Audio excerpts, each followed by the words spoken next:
제1장. 익명의 편지. 지원의 발이 아팠다. 학부모 상담 후엔 항상 아팠지만 오늘 밤은 더 심했다. 5시간 동안 23명의 학부모. 모두 자기 아이가 특별하다는 말을 듣고 싶어 했다.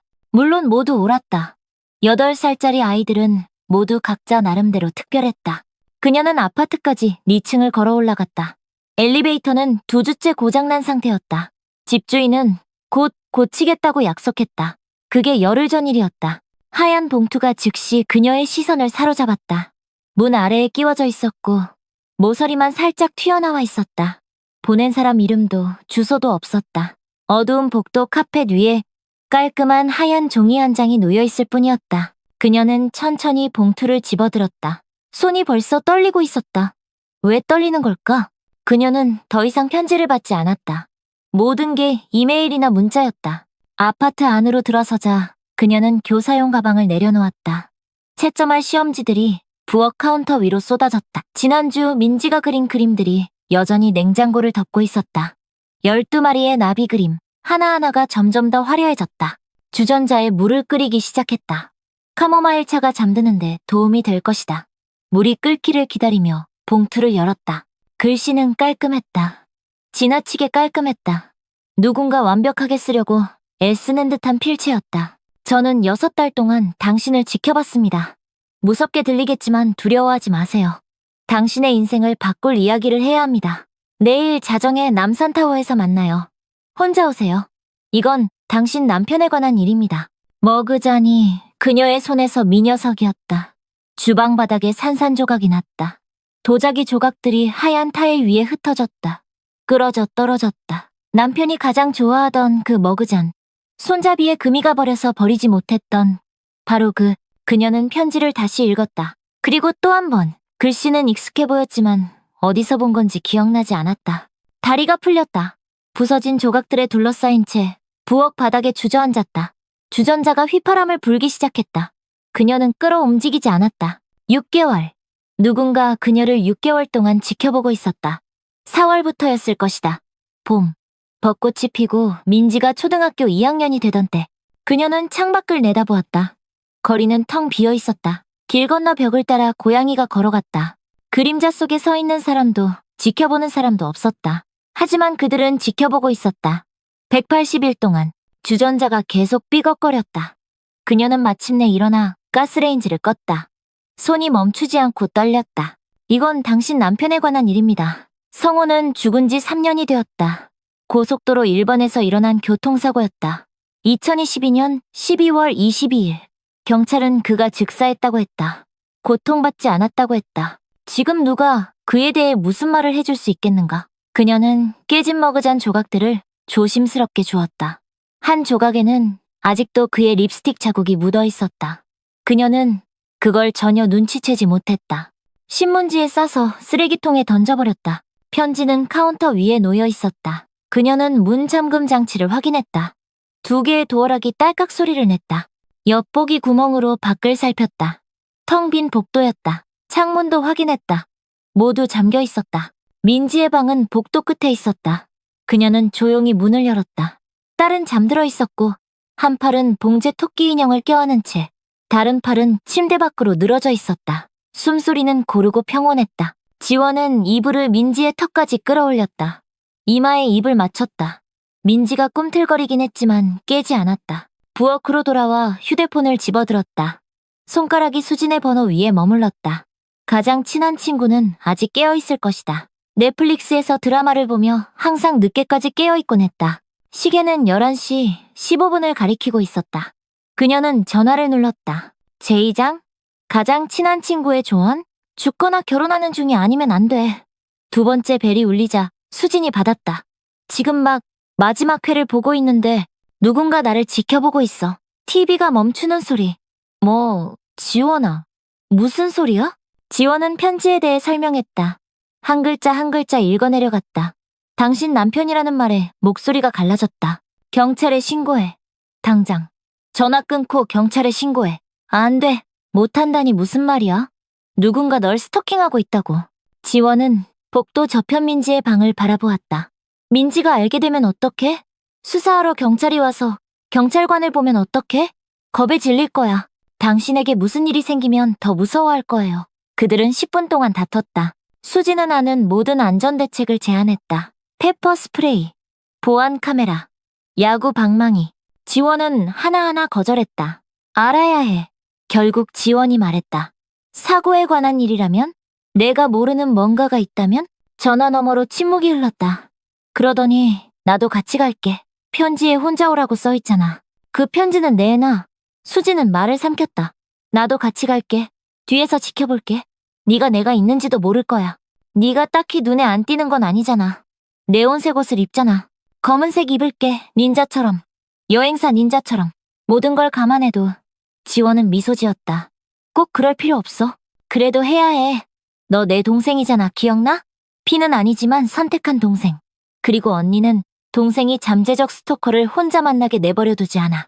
그들은 30분 동안 계획을 세웠다. 수지는 내일 밤 11시에 지원의 아파트에 도착할 것이다. 그녀는 자기 방어 수업에서 배운 페퍼 스프레이를 가져올 것이다. 그녀는 휴대폰으로 모든 것을 녹화할 것이다. 급히 빠져나올 경우를 대비해 수진의 차를 타고 갈 것이다. 만약 그 사람이라면? 수진이 갑자기 물었다. 누구? 성호. 만약 그가 진짜 죽지 않았다면? 만약 그가 죽은 척하고 그만해. 지원의 목소리가 날카로웠다. 내가 시신을 확인했어. 내가 그를 묻었어. 그는 사라졌어. 미안, 네 말이 맞아. 내가 바보 같았어. 지원은 아까 놓쳤던 깨진 머그잔 조각들을 치웠다. 전화기는 이제 스피커 모드로 설정된 채 카운터 위에 놓여 있었다. 글씨체가 낯익어? 그녀가 말했다. 근데 왜 그런지 모르겠어. 학교에서 아는 사람일지도? 학부모? 학부모들은 이메일을 보내. 문 아래로 편지를 끼워 넣진 않아. 이웃은 어때? 지원은 이웃들을 떠올렸다. 발소리를 불평하던 아래층 챔부인. 눈도 마주치지 않던 맞은편 박씨. 울음소리가 끊이지 않는 위층 젊은 부부. 그들 중 누구도 성호를 알지 못해. 우리가 이사 온 건 그가 죽은 뒤였으니까. 통화는 자정까지 이어졌다. 수지는 지원에게 내일 1시간마다 문자를 보내겠다고 약속하게 했다. 실제로 끊기 전까지 3번이나 안녕히 주무세요라고 말했다. 지원은 다시 민지를 확인했다. 여전히 평화롭게 잠들어 있었다. 그녀는 자기 방으로 갔지만 옷을 갈아입지 않았다. 이불 위에 누워 편지를 꽉 쥐고 있었다. 계속해서 읽어내려갔다. 그 필체. 왜 그 필체를 알았을까? 지난 6개월 동안 접촉했던 모든 사람을 떠올렸다. 학교 교장, 다른 교사들, 학부모들, 마트 점원, 우편 배달부, 그리고 서점 주인. 그가 손으로 영수증을 쓰는 걸 본 적이 있었다. 그의 가게는 그런 면에서 구식이었다. 컴퓨터 시스템 없이 그냥 복사본이 있는 수기, 영수증 장부만 있었다. 그녀는 4월 이후로 그곳에서 민지책을 4번 샀다. 하지만 그건 말도 안 되는 소리였다. 서점 주인이 왜 그녀를 지켜봤을까? 왜 성호에 대해 알았을까? 그녀는 알람을 7시로 맞췄다. 민지는 팬케이크를 원할 거야. 토요일이니까. 평범한 토요일. 모든 게 평소처럼 보일 거야. 내일 밤은 곧 찾아올 테니까. 새벽 2시 15분이 되어서야 잠이 들었다. 하얀 봉투들이 눈처럼 떨어지는 꿈을 꿨다. 각각의 봉투에는 같은 메시지가 담겨 있었다. 나는 너를 지켜봤다. 제3장. 가장 긴 토요일. 엄마 일어나. 팬케이크 먹는 날이야. 아침 7시. 8살 아이만이 지닐 수 있는 활력으로 민지가 침대 위로 뛰어올랐다. 검은 머리는 12방향으로 삐죽삐죽 솟아있었다. 잠옷에는 유니콘이 그려져 있었다. 5분만 더 자게. 지원이 베개에 대고 중얼거렸다. 5분 전에 그 말했잖아. 그랬나? 지원은 기억나지 않았다. 잠이 부족해 머리가 멍했다. 베개 밑에 편지가 있었다. 손에 닿는 편지의 모서리가 느껴졌다. 알았어. 팬케이크 만들어줄게. 그녀는 12개의 팬케이크를 만들었다. 민지는 딸기와 시럽을 얹어 4개를 먹었다. 지원은 반 개를 겨우 먹었다. 나머지는 내일을 위해 냉장고에 넣어두었다. 미술 수업 끝나고 공원 갈 수 있어? 민지가 턱에 시럽을 묻힌 채 물었다. 글쎄, 기분이 어떤지 봐야지. 기분 완전 좋아? 토요일엔 항상 기분이 좋아? 지원은 그 에너지를 좀 빌리고 싶었다. 그녀는 냅킨으로 민지의 얼굴을 닦아주었다. 옷 갈아입어. 미술 수업 10시 시작이야. 미술 스튜디오는 차로 15분 거리였다. 미니는 가는 내내 나비 프로젝트에 대해 이야기했다. 12달을 위한 12마리의 나비. 10월의 나비는 할로윈처럼 주황색과 검정색일 거라고. 나비들도 할로윈을 축하할까, 엄마? 글쎄, 얘야. 난 할 것 같아. 나비들은 매일 의상을 입고 다니잖아. 미술 수업은 2시간 동안 진행됐다. 지원은 학부모 대기실에 앉아 있었다. 5분마다 휴대폰을 확인했다. 새 메시지도 새 협박도 없었다. 그저 기다릴 뿐이었다. 주변의 다른 부모들은 수다를 떨었다. 주말 계획, 축구 경기, 생일 파티. 마치 다른 세상에서 벌어지는 듯한 평범한 부모들의 대화였다. 정오가 되자 민지가 주황색 물감범벅이 되어 나왔다. 폭발했어. 그녀가 자랑스럽게 말했다. 뭐가 터졌어? 물감 튜브요. 하지만 김 선생님이 사고가 최고의 예술을 만든다고 하셨어요. 점심은 자주 가는 면집에서 먹었다. 민지는 평소처럼 오이 추가된 냉소바를 시켰다. 지원은 국수를 시켰지만 거의 건드리지도 않고 그저 저어만 다녔다. 엄마, 아파요? 아니야, 자기야. 그냥 피곤한 거야. 토요일이면 항상 피곤해하시잖아. 정말 그랬을까? 지난주 토요일엔 피곤했던 기억이 없었다. 그전 주 토요일도 마찬가지였다. 하지만 민지는 눈치챘다. 어른들이 놓치는 사소한 것들을 점심 먹고 장 보러 갔어. 민지는 사과를 고르며 하나하나 꼼꼼히 세었다. 일주일 동안 먹을 7개의 사과야. 라고 말했다. 지원은 계속 뒤를 살폈다. 따라오는 사람은 없었다. 서점은 식료품점과 같은 거리에 있었다. 지나가던 중 지원은 자신도 모르게 창문을 들여다보고 있었다. 주인이 안쪽에서 진열대에 책을 정리하고 있었다. 그들이 지나갈 때 마침 고개를 들었다. 눈이 1초 동안 마주쳤다. 그가 고개를 끄덕였다. 그녀도 고개를 끄덕였다. 그러고는 지나쳤다. 그 사람이었을까? 편지를 쓴 사람이 그였을까? 책 살 수 있어? 민지가 물었다. 오늘은 안 돼. 하지만 오늘은 토요일인데 우리는 항상 토요일에 책을 사잖아. 매주 토요일은 아니야. 민지는 토요일에 책을 사지 않았던 때가 언제였는지 기억해내려는 듯 얼굴을 찌푸렸다.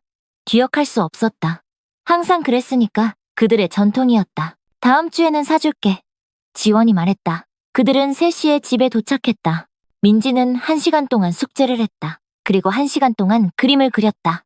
지원은 그녀를 지켜보며 오늘 밤에 대한 생각을 떨쳐내려 애썼다. 6시에 그녀는 민지를 박할머니 댁으로 데려다 주었다. 2 블록 거리, 차로 5분 거리였다. 토요일 밤을 할머니 댁에서 보내는 건 2년째 이어져 온 전통이었다. 그 시간 동안 지원은 시험지를 채점하고 아파트를 청소할 수 있었다. 오늘 밤은 그녀를 지켜보고 있던 낯선 사람을 만날 시간을 줄 것이다. 할머니께 잘해라. 지원이 말하며 민지의 머리에 입을 맞췄다. 난 항상 착하잖아. 박 할머니는 지원을 유심히 바라보셨다. 피곤해 보이네. 학교에서 긴 한 주였어. 할머니의 표정은 믿지 않는다는 듯했지만 더 묻지는 않았다. 민지야, 가방은 손님방에 두고 와. 민지가 자리를 비우자 할머니는 지원의 손을 잡았다. 무슨 일이든 나한테 말해도 돼. 아무것도 아니에요, 할머니. 그냥 일 스트레스예요. 또 한참을 바라보시더니 조심히 운전해라. 지원은 집에 돌아와 저녁을 먹으려 했다. 밥과 김치. 단순했다. 익숙했다. 3숟가락을 겨우 먹었다. 시계가 너무 느리게 움직여 고장난 건 아닌지 확인했다. 옷을 3번 갈아입었다. 청바지에 스웨터, 그 다음 정장바지에 블라우스, 다시 청바지에 다른 스웨터. 이번엔 검정색. 수진이 좋아할 거야. 9시가 되자 시험지를 채점하려 했다. 2개를 채점하고 포기했다. 숫자들이 종이 위에서 빙글빙글 돌았다. 수학 시험은 미뤄야 했다. 10시에 뉴스를 봤다. 일본 고속도로에서 또 사고가 났다. 성호의 사고 장소와는 다른 곳이지만 같은 도로였다. 기자는 안전 개선에 대해 이야기했다. 3년이나 늦은 이야기였다. 10시 45분. 그녀는 편지를 다시 확인했다. 여전히 같은 말, 여전히 같은 요구. 남산타워, 자정, 혼자. 정확히 11시에 초인종이 울렸다. 수지는 온통 검은 옷차림으로 서 있었다. 우스꽝스러워 보이는 검은 스키 모자까지. 웃지 마. 변장 중이야. 은행 털러 가는 것 같아. 좋아. 그럼 아무도 우리를 건드리지 않을 거야. 그녀는 주머니에서 후추 스프레이를 꺼냈다. 2개 가져왔어. 하나는 너한테 줄 거야. 그들은 11시 20분까지 소파에 앉아 있었다. 수지는 침묵을 깨기 위해 자신의 하루를 이야기했다. 한 커플이 파리 여행을 예약하려 했는데 호텔을 두고 의견이 맞지 않았다. 아내는 고급 호텔을 원했고 남편은 저렴한 곳을 원했다. 따로따로 예약하라고 했어요. 11시 30분이 되자 그들은 떠났다. 수지는 흰색 현대차를 조심스럽게 운전했다. 토요일 밤 교통은 막혔다. 홍대 클럽으로 향하는 젊은이들, 늦은 저녁 식사를 마치고 돌아오는 가족들, 평범한 사람들이 평범한 토요일 밤에 평범한 일을 하고 있었다. 그들은 11시 48분에 남산타워 주차장에 도착했다. 제사장, 한밤중에 개시, 전망대에는 관광객 12명이 있었다. 지원은 2번이나 세어봤다. 난간에서 셀카를 찍는 젊은 커플, 보온병 커피를 나누는 노부부, 휴대폰 화면을 보며 웃고 있는 친구들. 아마 대학생들일 것이다. 혼자 온 남자는 없었다. 그녀를 바라보는 사람도 없었다. 그 사람 없네. 수진이 속삭였다. 아직 자정도 안 됐어. 그들은 입구에 서서 무심한 척했다. 수진은 휴대폰을 꺼내 문자를 보내는 척했지만 실제로는 녹화 중이었다. 지원은 주머니에 손을 넣고 있었는데 한 손에는 페퍼 스프레이를 꽉 쥐고 있었다. 11시 55분, 11시 58분, 11시 59분. 엘리베이터가 딩 하고 울렸다. 한 남자가 걸어 나왔다. 회색 코트, 검은 바지, 익숙한 얼굴. 메이플 가의 서점 주인, 태준. 그게 그의 이름이었다. 영수증에서 본 적 있었다. 김태준. 편지와 똑같은 깔끔한 필체로 쓰여 있었다. 그는 마닐라 폴더를 들고 있었다.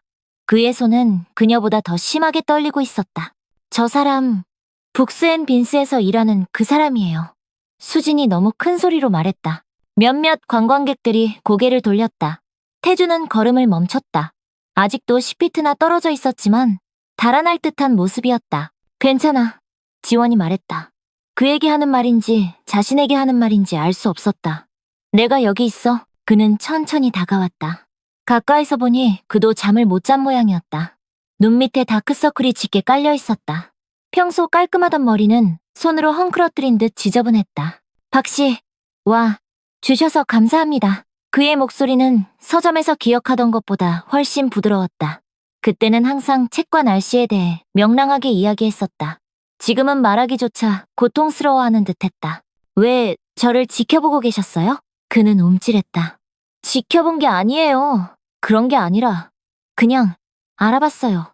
6개월 전 4월에 민지와 함께 제 가게에 오셨잖아요. 우린 거기서 책을 사요. 알아요. 매번 방문을 기억해요. 4월 15일, 5월 3일, 6월 21일, 8월 9일, 9월. 왜? 지원이 말을 끊었다. 왜 기억해? 그는 마닐라 폴더를 열었다. 안에는 23통의 편지가 들어있었다. 모두 그녀에게 보낸 것이지만 발송되지 않은 편지들. 모두 똑같은 깔끔한 필체로 쓰여 있었다. 내가 썼지만 보낼 수 없었어. 어제까지 용기를 내지 못했어. 어제 뭐가 달라졌어? 그는 경찰 보고서를 꺼냈다. 공식 도장, 사건 번호, 날짜.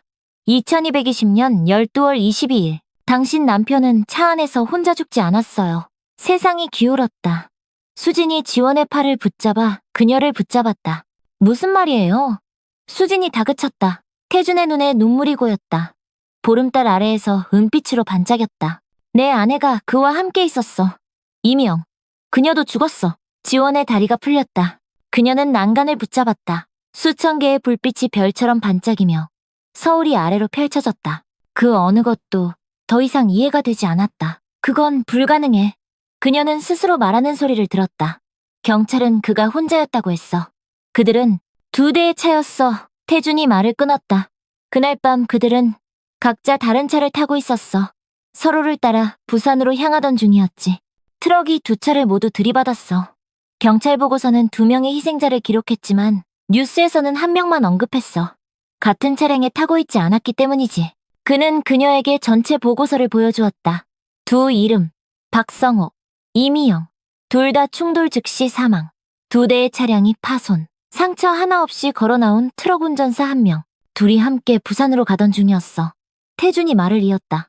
그녀 이메일에서 호텔 예약 내역을 찾았어. 한 개의 객실. 박씨 부부. 12월 22일 체크인. 12월 26일 체크아웃 예정이었어.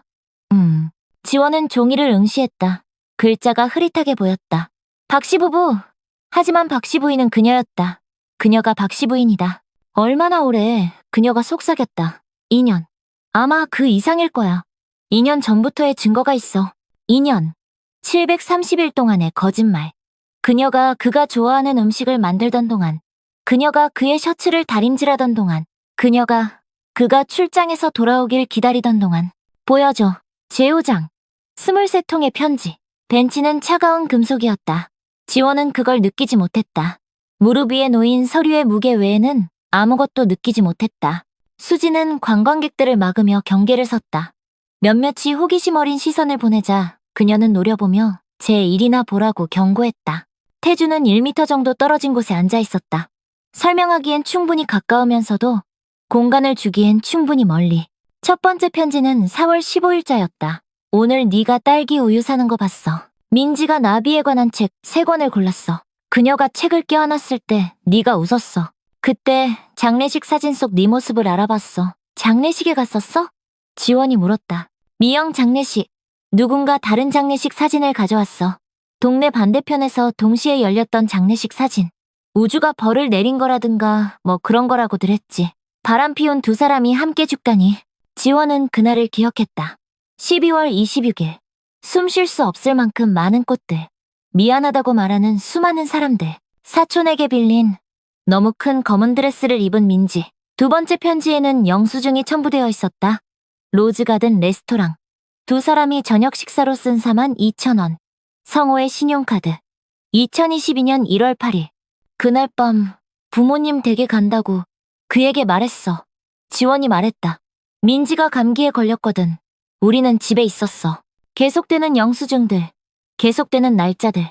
패턴이 드러났다. 지원이 교사회의가 있는 매주 화요일, 매주 목요일. 민지를 피아노 레슨에 데려다 줄 때. 가끔 토요일엔 박 할머니 댁을 방문할 때. 그가 시간을 쪼개낼 수 있는 삶의 모든 틈새들. 8번째 편지에는 보석점 기록이 있었다. 200만 원짜리 목걸이. 6월 10일. 특별 고객 이미영 명의로 구매. 내 생일이 6월 10일이야. 지원이 말했다. 알아. 태준이 대답했다. 찾아봤어. 네 생일에 샀더라고. 그녀는 웃었다. 행복한 웃음소리는 아니었다. 그날 밤에 야근해야 한다고 했어. 중요한 고객 만찬이 있다면서. 난 민지와 엄마랑 생일 축하했지. 편지는 점점 더 심해졌다. 주말 컨퍼런스 호텔 영수증. 대구에서 지루한 업무 회의 중이었다는 그 시절의 제주도 비행기 티켓. 쇼핑몰 사진 부스에서 찍은 사진. 둘 다 카메라를 향해 우스꽝스러운 표정을 지으며. 이걸 다 어디서 찾았어? 그녀의 이메일, 신용카드, 일기장. 그녀는 모든 걸 보관했어. 마치 그걸 자랑스러워하는 것처럼. 15번째 편지를 읽고 지원은 벌떡 일어났다. 공기가 필요해 난간 쪽으로 걸어갔다. 12월 22일 호텔 예약이었다. 부산 파라다이스 호텔, 오션뷰 스위트. 박씨 부부, 4박. 그는 회사 워크숍이라고 했어. 그녀는 도시 불빛을 향해 말했다. 참석은 필수고 가족 동반은 안 된다고. 태준이 난간에 다가왔다. 미영은 이탈리아에 있는 언니를 보러 간다고 했어. 가짜 비행기표까지 보여줬다고. 거짓말은 잘했어. 연습이 쌓였지.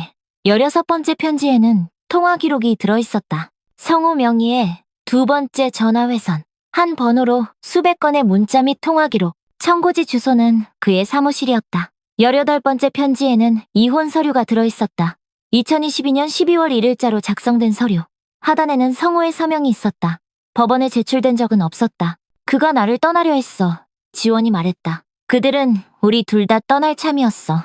마지막 편지인 23번째 편지는 달랐다. 날짜는 10월 12일, 불과 이틀 전이었다. 사랑하는 지원에게 이 진실을 3년 동안 품고 살았어. 내 속을 갉아먹었지. 네가 알아야 해. 네 딸도 아빠가 집에 오지 않는 이유를 알아야 해. 사고 때문이 아니라 선택 때문이야. 그는 다른 사람을 선택했어. 미영이 나를 버리고 그를 선택한 것처럼. 우리는 남겨진 자들이지만 아무 잘못도 없었어. 제발 자신을 탓하지 마세요. 나는 오랫동안 그랬어요. 내가 더 나은 남편이었더라면, 내가 더 신경 썼더라면. 하지만 그건 우리 때문이 아니었어요. 그들과 그들의 이기심 때문이었어요. 당신은 알 권리가 있어요. 당신은 자유로워질 자격이 있어요. 지원은 눈물을 닦았다. 언제부터 울고 있었던 걸까? 왜 지금이야? 그녀가 물었다. 왜 지금 말해? 지난주에 널 봤거든. 마트에서. 민지가 아빠에 대해 묻더라. 하늘에서 자신을 볼 수 있냐고. 네가 항상 지켜보고 있다고. 항상 자랑스러워한다고 말해주더군. 그는 잠시 멈추고 머리를 쓸어 넘겼다. 네가 그 기억을 그녀를 위한 아름다운 것으로 간직하고 있다는 걸 깨달았어. 아마 그게 옳을지도 몰라. 좋은 엄마라면 그렇게 해야 할지도. 하지만 네가 너무 슬퍼 보였어. 너무 죄책감에 시달리는 것처럼. 네가 충분하지 않다고 생각하는 것처럼. 나는 네가 그 짐을 더 이상 지게 둘 수 없었어. 새벽 1시 45분. 수진이 조심스럽게 다가왔다. 커피 좀 사올게. 그녀가 말했다. 그녀는 지원의 어깨를 살짝 쥐고 자리를 떴다. 가판 끝자락에 관광객 2명만 있을 뿐 둘만 남았다. 미안해. 태준이 말했다. 말해줘서. 더 일찍 말하지 못해서. 모든 것에 대해.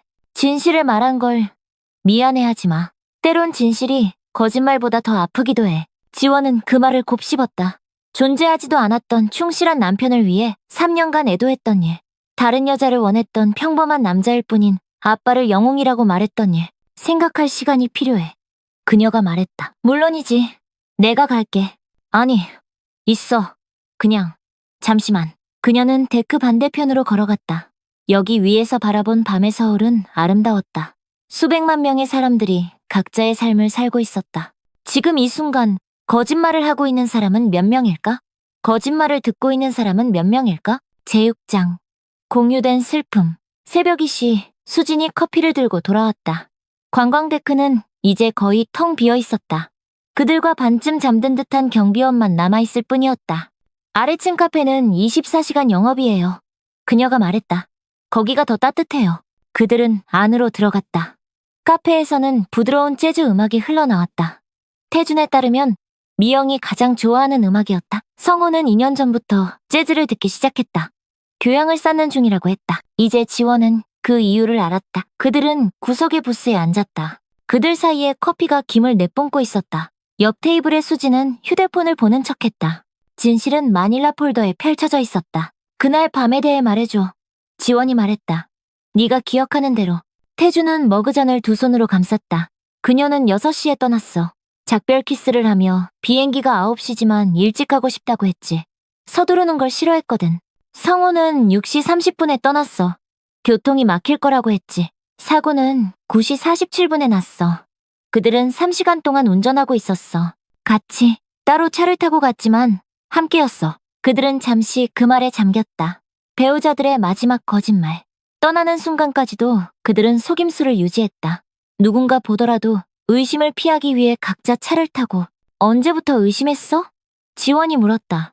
1월에 신용카드 명세서가 왔어요. 그녀가 가본 적 없다고 말한 장소들에 결제 내역이 있었죠. 하지만 제가 잘못 기억하는 건가 싶었어요. 슬픔을 표현하는 방식은 사람마다 다르니까요. 저는 3월에 영수증을 발견했어요. 지원이 고백했다. 장미 구매 영수증이었죠. 성호는 장미 알레르기가 있었어요. 하지만 동료 생일 선물 같은 거겠지 생각했죠. 우리는 변명하는데 능숙하니까. 우린 그들을 믿었어. 태준이 휴대폰을 꺼냈다. 예전 사진을 보여줬다. 결혼식에서 미영. 아름다운 한복 차림. 캠핑 여행. 생일 파티. 평범한 커플 사진들. 그녀는 통역사였어. 그가 말했다. 이탈리아어와 영어. 그렇게 그를 만났지. 그의 회사가 프로젝트를 위해 그녀를 고용했어. 지원은 계산했다. 2년 전. 불륜이 시작된 바로 그때. 내 탓이라고 생각했어요. 태준이 말을 이었다. 아이를 갖기 위해 애쓰고 있었거든요. 4년 동안 3번이나 유산했어요. 마지막 유산은 정말 끔찍했어요. 그녀는 대량 출혈을 했고 거의 죽을 뻔했어요. 그 후로 그녀는 점점 멀어져 갔죠. 성호의 아버지는 2년 전에 돌아가셨어. 지원이 말했다. 62세의 심장마비였지. 성호가 발견했어. 그 후로 그는 늦게까지 일하기 시작했어. 헬스장에 다니고 새 옷도 사고. 나는 그게 중년의 위기인 줄 알았어. 그럴 수도 있겠지. 둘 다 뭔가로부터 도망치고 있었던 걸지도. 서로를 향해 그들은 수년간 같은 가게에서 장을 봐왔다는 걸 깨달았다. 매주 일요일 오전 10시 태준의 서점에서 2블록 떨어진 메이플가의 한국 식료품점. 아마 100번은 지나쳤을 거예요. 그가 말했다. 민지가 지난 여름 커뮤니티 센터에서 수영 강습을 받았어요. 내 조카도 그랬어. 화요일과 목요일마다. 우리도 거기 다녔어. 같은 요일에. 그들은 더 많은 이야기를 나누었다. 민지와 조카가 다니던 소아과 병원은 같았다. 주말엔 같은 공원에 갔고 월요일 아침엔 같은 커피숍. 서로 닿지 않은 평행선 같은 삶. 이상하네. 지원이 말했다. 우린 같은 동네에서 같은 시간에 똑같은 두 사람에게 배신당하고 있었어. 그런데 우리는 전혀 몰랐어. 해돋이는 5시 43분에 시작됐다. 그들은 전망대에서 그것을 지켜보았다. 아래에서 도시가 깨어나고 있었다. 버스가 노선을 시작하고 가게들이 문을 열었다. 가봐야겠어. 지원이 말했다. 민지가 곧 일어날 거야. 그래. 그들은 전화번호를 교환했다. 함께 겪은 모든 일 뒤에 이런 건 이상하게 느껴졌다. 문자해도 될까? 태준이 물었다. 그냥 네가 괜찮은지 확인하려고. 좋아. 아침 6시. 주차장은 거의 비어 있었다. 수진의 차가 시동을 걸고 히터를 켠다. 차 옆에 서 있는 태준을 마지막으로 돌아보며 지원의 휴대폰이 진동했다. 그에게서 온 문자. 들어줘서 고마워. 그녀는 답장했다. 말해줘서 고마워. 그러자 수진은 그들을 남산타워에서 멀어지게 했다. 모든 것을 바꿔놓은 그 밤에서 멀어지게. 지원이 아직 상상조차 할 수 없는 미래를 향해. 제7장. 현실로의 귀환. 아침 햇살이 너무 눈부셨다. 수진이 박할머니 댁 앞에 차를 세우자 지원은 눈을 가늘게 떴다. 모든 것이 어제와 똑같아 보였지만 이제 아무것도 예전 같지 않을 것이다. 같이 들어갈까? 수진이 물었다. 아니, 난 평범해져야 해. 민지를 위해서. 지원아, 네 남편이. 내가 알게 된 건 알아. 그들은 잠시 차 안에 앉아 있었다. 엔진이 식어가며 뚝딱거리는 소리가 났다. 나중에 전화해. 수진이 말했다. 약속해. 알았어. 안에서는 이미 민지가 깨어 부엌 식탁에 앉아 그림을 그리고 있었다. 박할머니가 죽을 끓이고 있었고 그 향기가 작은 집안을 가득 채웠다. 엄마! 민지가 벌떡 일어나 그림을 휘날리며 말했다. 우리 가족 그렸어. 그림에는 3사람이 그려져 있었다. 키 큰 2사람과 작은 1사람. 하지만 키 큰 사람 중 1명은 검은 크레파스로 지워져 있었다. 저건 하늘에 계신 아빠야. 민지가 설명했다. 그리고 이건 엄마랑 나, 지구에 있는 우리야. 지원의 가슴이 조여들었다. 예쁘구나, 우리 딸. 박할머니가 날카롭게 그녀를 바라보셨다. 어머니들은 항상 알고 계셨다. 딸이 32살이 되어도 어머니들은 뭔가 잘못됐을 때를 알았다. 민지야, 가서 양치하렴. 할머니가 말했다. 아직 아침도 안 먹었는데요. 오늘은 양치부터 해. 민지는 투덜거리며 화장실로 향했다. 할머니가 지원의 손을 잡았다. 유령이라도 본 표정이네. 그 말이 얼마나 정확한지 알기만 한다면. 괜찮아요, 엄마. 네가 거짓말은 정말 못해. 예전부터 그랬어. 지원이 대답하기도 전에 민지가 달려왔다. 2분 동안 닦았어. 세어봤어. 착한 아이구나. 이제 밥 먹고 가자. 하지만 민지는 살짝 비틀거렸다. 얼굴이 창백해져 있었다. 기분이 안 좋아. 그녀가 말했다. 그러더니 쓰러졌다. 지원이 바닥에 닿기 전에 그녀를 붙잡았다. 민지야. 얘야. 정신 차려. 딸의 눈꺼풀이 떨렸지만 열리지는 않았다. 할머니는 이미 119에 신고 중이었다. 어제도 학교에서 기절했어. 할머니가 구급차를 기다리며 말했다. 어제 학교에서 전화했어. 네가 저녁 약속 중일 때 걱정시키고 싶지 않아서 말하지 않았어. 뭐? 왜 말 안 했어? 그냥 피곤한 줄 알았어. 요즘 계속 피곤해하더라. 구급차는 4분 만에 도착했다. 4시간처럼 느껴진 4분이었다. 구급대원들은 능숙하게 생체 신호를 확인하고 질문을 던졌다. 가족 중에 심장병 병력 있으신가요? 지원의 머릿속은 하얗게 비워졌다. 성호의 부모님은 건강하셨다.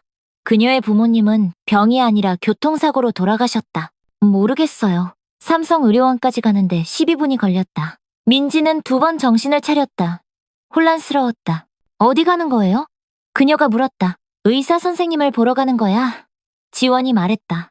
모든 게 괜찮은지 확인하려고. 응급실은 북적였다. 독감 시즌이 일찍 시작된 탓이었다. 소아심장과 전문의를 만나기까지 3시간을 기다렸다. 3시간 동안 민지는 지원의 어깨에 기대 잠들어 있었고 지원은 서류 작성에 매달렸다. 보험 정보, 병력, 비상연락처. 그녀는 성호의 이름을 쓰려다 문득 떠올렸다. 그는 더 이상 비상연락처가 아니었다. 벌써 3년 전부터 그랬다.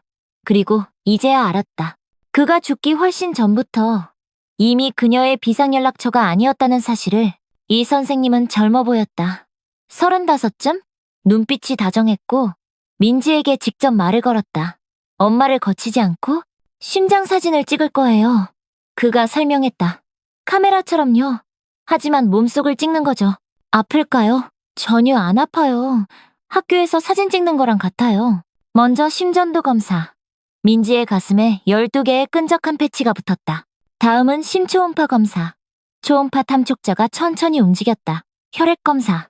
민지는 용감하게 잘 참았지만 조금 울었어요. 각 검사는 시간이 걸렸고 결과는 더 오래 걸렸다. 오전 11시. 이 선생님이 서류와 함께 심각한 표정으로 돌아오셨다. 박 씨, 민지 양은 선천성 심장결함이 있습니다. 구체적으로 심방중격 결손입니다. 심장의 상부방 사이에 구멍이 있습니다. 방이 빙글빙글 돌았다. 먼저 성호의 배신. 이제 2일까지. 얼마나 심각해요? 수술이 필요합니다. 6개월 이내에요. 좋은 소식은 성공률이 95%라는 점입니다. 수술 후에는 완전히 정상적인 삶을 살 수 있을 거예요. 수술이요? 민지가 갑자기 정신이 번쩍 들며 물었다. TV에서 보는 것처럼요? 비슷하지만 수술 내내 잠들어 있을 거예요. 깨어나면 엄마가 바로 곁에 있을 거고요. 이 의사가 다시 지원을 바라보며 말했다. 총 비용은 4,500만 원입니다. 보험으로 보통 60% 정도는 커버됩니다. 지원은 자동으로 계산을 했다. 교사 뇌. 항상 계산 중이다. 1,800만 원을 현금으로 내야 한다. 저축은 800만 원이 전부였다. 성호의 장례식 이후 3년간의 홀로 아이를 키운 후 남은 건 800만 원 뿐이었다. 할부로 할 수 있을까요? 물론입니다. 저희 재무과에서 옵션을 논의해드릴 수 있습니다. 하지만 수술은 6개월 이상 미룰 수 없습니다. 환자의 심장에 가해지는 부담이 점점 커지고 있습니다. 오후 1시, 병원 카페테리아. 민지가 초콜릿 아이스크림을 먹고 있었다. 의사가 괜찮다고 했어. 그녀가 지원에게 상기시켰다. 지원은 휴대폰 계산기를 응시했다.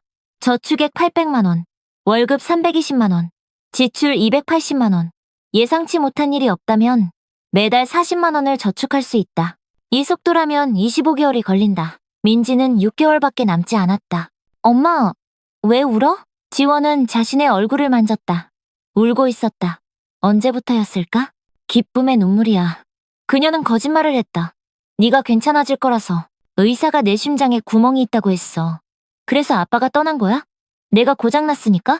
아이스크림 컵이 지원의 손에서 찌그러졌다. 아니야, 얘야. 아니야. 아빠가 널 버린 게 아니야. 아빠는 다른 사람을 사랑해서 떠났어. 아빠는 우리가 충분하지 않아서 떠났어. 아빠는 죽기 전부터 이미 우리를 떠나고 있었어. 아빠는 널 아주 사랑했어. 그녀는 대신 그렇게 말했다. 그 사고는 누구의 잘못도 아니었어. 민지는 그 말에 만족한 듯했다.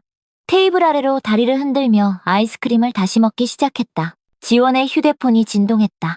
태준에게서 온 문자였다. 괜찮은지 궁금해. 내가 한 말들 다 미안해. 네가 그런 짐을 질 필요 없었어. 그녀는 답장을 쳤다. 병원에 민지와 함께 있어. 심장 수술이 필요해.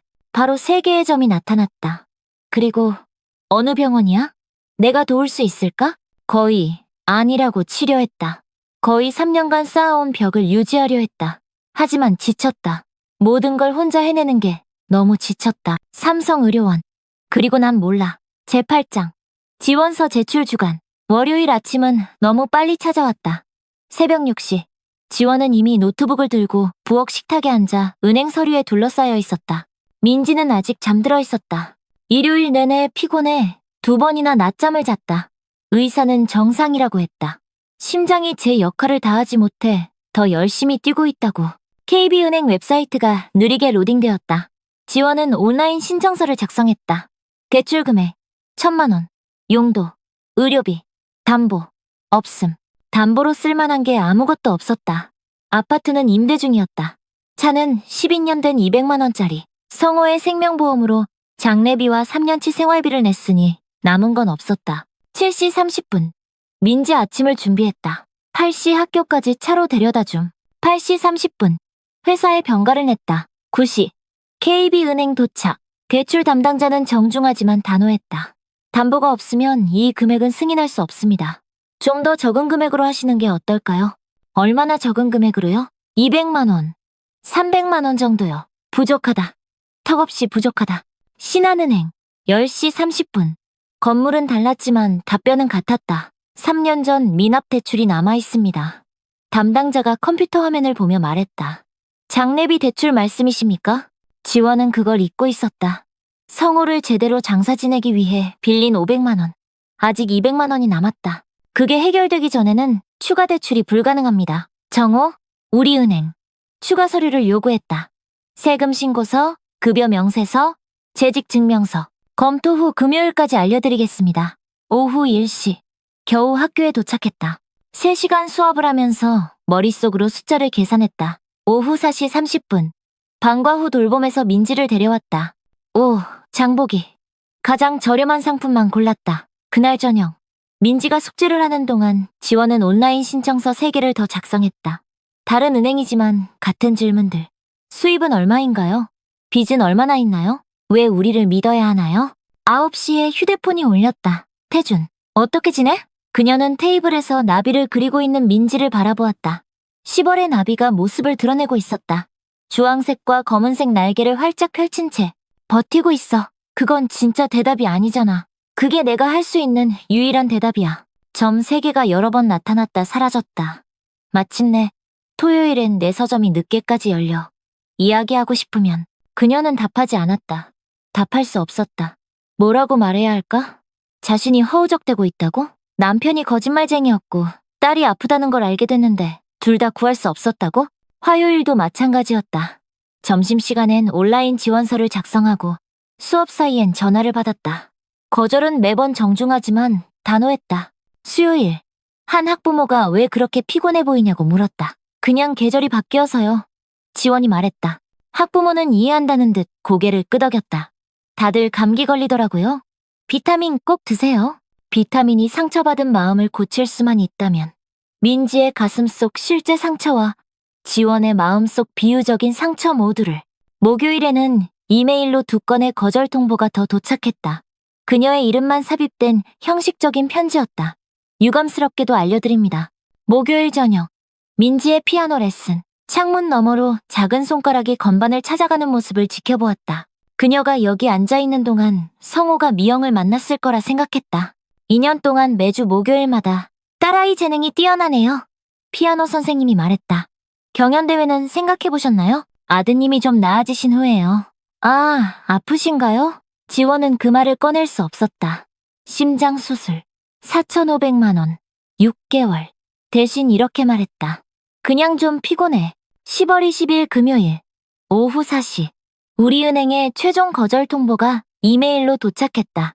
신청서를 신중히 검토한 결과 지원은 학교 주차장에 세워둔 차 안에 앉아 있었다. 주말을 맞아 퇴근하는 다른 교사들은 계획에 대해 수다를 떨고 있었다. 누군가는 강남에 새로 생긴 식당을 언급했고 또 다른 누군가는 영화 이야기를 했다. 평범한 문제들을 가진 평범한 사람들. 휴대폰이 울렸다. 수진이었다. 은행은 어땠어? 안 됐어. 잠시 침묵이 흘렀다. 그러더니 얼마나 필요해? 1,000만 원. 최소한. 나 저축한 거 300만 원 있는데. 안 돼. 지원아, 안 된다고 했잖아. 네 돈은 안 받아. 네가 받는 게 아니라 내가 주는 거야. 똑같아. 그들은 10분 동안 다퉜다. 수지는 가진 모든 것을 내밀었다. 지원은 제한된 모든 것을 거절했다. 사랑은 때로 거절하는 것이었다. 그날 밤, 민지가 잠든 뒤 지원은 거절 편지들을 부엌 식탁 위에 모두 펼쳐놓았다. 8개의 은행, 8가지 형태의 거절이었다. 휴대폰이 진동했다. 태준이었다. 내일 서점에서 볼까? 밤 9시 문 닫고 나서 그녀는 거절 편지를 바라보았다. 마이너스 잔고가 표시된 노트북 화면을 나비 자석으로 냉장고에 붙여둔 병원 청구서를. 알겠어. 한마디. 하지만 절벽에서 뛰어내리는 기분이었다. 토요일은 그녀가 준비됐든 안 됐든 찾아올 것이다. 서점에서의 만남. 준비되지 않은 대화. 받아들일 방법을 모르는 도움. 하지만 그건 내일의 일이었다. 오늘 밤은 모든 게 괜찮은 척해야 했다. 저녁을 차리고 숙제를 확인하고 잠자리 이야기를 읽어줘야 했다. 딸을 구해줄 수 없는 엄마라도 민지가 필요로 하는 엄마가 되어야 했다. 창밖에는 보름달이 거의 다 차 있었다.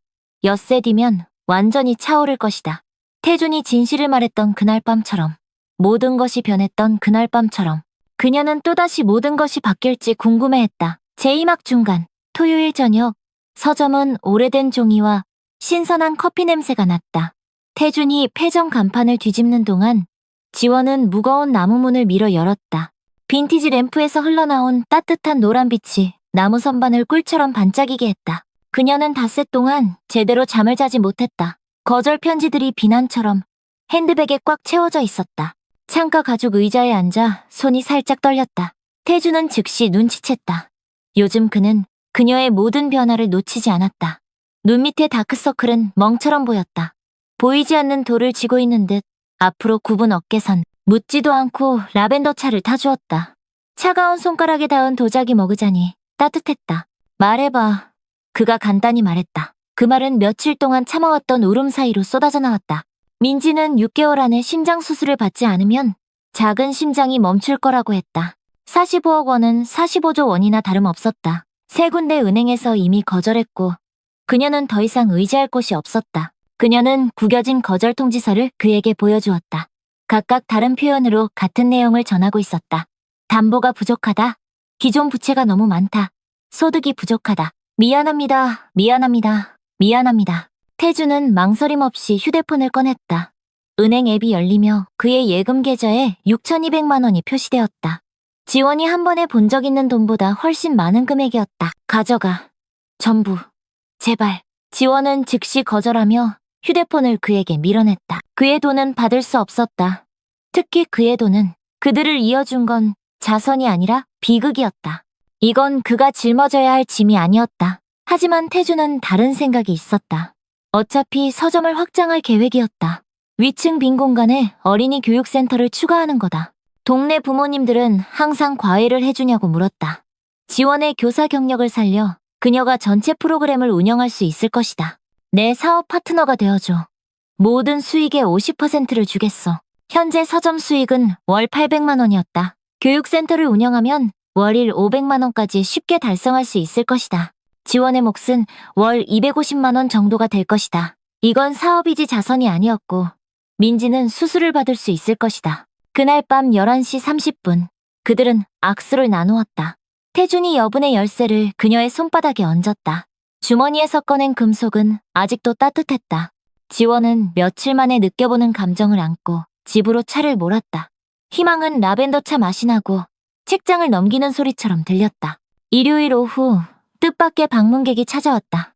72세 은퇴 교수 김씨가 서류 더미를 안고 지원 집 앞에 섰다. 그날 아침 교회에서 박 할머니에게 민지 이야기를 들었다는 것이다. 이 동네는 이웃끼리 서로 돌보는 법이죠. 그는 안경테를 고쳤으며 격식을 차려 말했다. 이미 20가구가 지원을 약속했다. 10월 28일에는 모금 행사를 위해 동네 회관을 사용할 수 있다고 했다. 그는 지역신문에 기사 게재 요청도 했다고 했다. 도울 수 있다면 누구도 민지가 고통받게 내버려두지 않을 것이다. 다음 2주는 비에 젖은 수채화처럼 흐릿하게 지나갔다. 10월 28일 열린 모금 행사에는 150명이 모였다. 가족들은 집에서 만든 김치를 가져와 팔았고 아이들은 기부금을 받으며 피아노 연주를 했다. 시장에서 온 아줌마들이 기부한 떡은 30분 만에 동이 났다. 단 하루 오후에 6천만 원이 모였다. 한 장 한 장 정성스럽게 세워지는 지폐들. 모든 동전은 기도와 함께 모금함에 떨어졌다. 필요하면 더 기부하겠다고 약속한 이웃들. 그 방 안의 모든 심장이 한 어린 소녀를 위해 뛰었다. 11월 1일자 신문에 실린 민지의 사진. 교복을 입고 무지개 그림을 든 그녀는 웃고 있었다. 제목은 지역사회, 어린 심장병 환자를 위해 뭉쳤다였다. 며칠 만에 47명의 추가 기부자가 모였다. 누군가는 5만 원을, 누군가는 50만 원을 냈다. 모든 원이 소중했다. 이 몇 주 동안 또 다른 무언가가 자라나고 있었다. 태주는 매일 저녁 7시가 되면 지원의 아파트에 찾아왔다. 매번 다른 책을 들고 왔다. 용감한 공주에 관한 판타지 이야기, 말하는 동물들에 관한 그림책, 세상을 구한 아이들에 관한 장편 동화책. 민지는 그가 책을 읽어줄 때면 소파에서 그의 옆구리에 몸을 웅크렸다. 태주는 등장인물마다 다른 목소리를 냈다. 용은 감기에 걸린 듯한 목소리였고 공주는 속삭이듯 말했다. 현명한 부엉이는 말 사이에 울음소리를 냈다. 민지의 웃음소리가 잇고 있던 음악처럼 아파트를 가득 채웠다. 지원은 부엌 식탁에서 시험지를 채점하며 그 소리를 들었다. 가끔은 그저 그들을 지켜보려고 필기를 멈추곤 했다. 흥미진진한 장면이 나오면 민지의 작은 손이 태준의 팔을 토닥였다. 이건 아직 이름을 붙여선 안 될 것 같았다. 11월 어느 저녁 지원이 스토브 위에서 수프를 저으며 있을 때 그녀는 마음을 멈추게 하는 질문을 미지가 묻는 것을 들었다. 태준 아저씨, 내 새아빠가 되어줄래요? 아파트는 너무 조용해져서 국이 끓는 소리까지 들릴 정도였다. 지원은 숨을 죽이고 나무 숟가락을 공중에 멈춘 채로 있었다. 눈에는 보이지 않지만 민지의 희망에 찬 얼굴이 그려졌다. 침묵이 쫀쫀한 사탕처럼 늘어졌다. 언제든 네 곁에 있을게. 작은 예술가야. 태준이 부드럽게 말했다. 이 약속은 절대 깨지지 않을 거야. 그날 밤, 민지가 잠든 뒤 그들은 식어가는 차를 들고 발코니에 앉았다. 도시 불빛이 아래로 흩어진 다이아몬드처럼 펼쳐졌다. 태준은 거의 가질 뻔했던 딸에 대해 이야기했다. 미영이 유산했을 때 임신 4개월이었다. 그 아이는 지금쯤 민지 나이였을 것이다. 그때부터 모든 게 무너지기 시작했어. 그가 조용히 말했다. 미영은 자신을 탓하며 그를 밀어냈다. 그는 텅 빈 아기방을 피하기 위해 서점에 파묻혔다. 그들은 중요한 이야기는 더 이상 나누지 않았다. 집안의 침묵은 모든 것을 삼킬 만큼 커져만 갔다. 지원은 자신의 진실을 털어놓았다. 사고가 일어나기 2년 전, 성호의 아버지가 갑작스럽게 돌아가셨다. 남편은 울지도 이야기하지도 않고 그저 더 오래 일하기만 했다. 새벽 3시에 아무것도 보지 않고 멍하니 있는 그를 발견하곤 했다. 그녀는 그에게 다가가려 했지만 그가 쌓아올린 벽은 그녀가 넘을 수 없었다. 아마도 그들은 서로에게서 우리가 줄 수 없었던 것을 찾았을지도 몰라. 그녀가 속삭였다. 그 배신이 덜 아프게 하진 않았다. 하지만 어쩐지 이해가 가기 시작했다. 온전해지려 애쓰는 두 상처받은 사람이 다른 이들을 상처 입히며 뒤에 남겨진 두 사람이 발코니에 앉아 다시 숨쉬는 법을 배우고 있었다. 11월 18일은 회색빛으로 차갑게 찾아왔다. 박할머니가 오시기 전에 대청소를 돕기 위해 수진이 왔다. 침실 옷장을 정리하던 중 수진이 마닐라 봉투를 발견했다. 서랍 뒤에 떨어져 먼지가 쌓여 있었다. 지원아, 이건 뭐야? 안에는 지원이 본 적 없는 생명보험 증권이 들어있었다. 맨 위에 성호의 이름, 보험금 5천만 원. 수혜자란에 적힌 이름에 지원의 다리가 풀렸다. 이미영, 발행일은 3년 전 1월 15일이었다. 사고가 일어나기 11개월 전이었다. 그는 정부를 위해 보험을 들었다. 지원은 3번이나 읽으며 손이 떨렸다. 보험사는 보험 계약이 유효하지만 복잡하다고 확인했다. 보험 계약자와 수익자 모두 같은 사고로 사망했기 때문이다. 보험금을 지급하려면 법적 절차가 필요했다. 김정수 변호사는 그날 오후 5시에 그들을 만났다. 그의 사무실은 가죽과 커피 냄새가 났다. 책장에 꽂힌 법률 서적들은 세상을 누를 만큼 무거워 보였다. 법원에 청원서를 제출해야 합니다. 절차는 보통 30일에서 60일 정도 걸립니다. 하지만 민지의 수술은 4주 후였다. 의료적 응급사유로 신속 심리를 요청할 수 있었다. 보험사는 자체 변호사로 맞서 싸울 것이다. 성공을 보장할 수는 없었지만 시도해볼 가치는 있었다. 지원은 태준에게 이 사실을 문자로 알렸다. 그의 답장이 즉시 왔다. 함께 맞서자. 그 돈은 민지에게 가야 해. 필요하면 내가 증언할게. 월요일 아침 9시 정각, 지원과 김 변호사는 서울가정법원에 청원서를 제출했다.